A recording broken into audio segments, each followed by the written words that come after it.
Rapaz, mas chega eu também, faço do mesmo jeito de tu, sabe o movimento. Falei, não, agora vai. Agora vai. Não vai não, é nossa bicha, né? Tá indo, né? É caixera que não cresce mais, galera.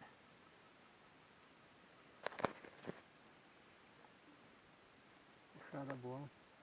Pois não é? Peixe. Isso aqui já roubou nossa isca muito, bora ver o que que é. Estamos aqui arrumando as linhas agora, trocando de uma carreteira para outra. Ele disse que ia jogar a linha dele fora. E eu quis ela. Bichona grande na pé. Ele tá doido. Sai pra lá que esse bicho.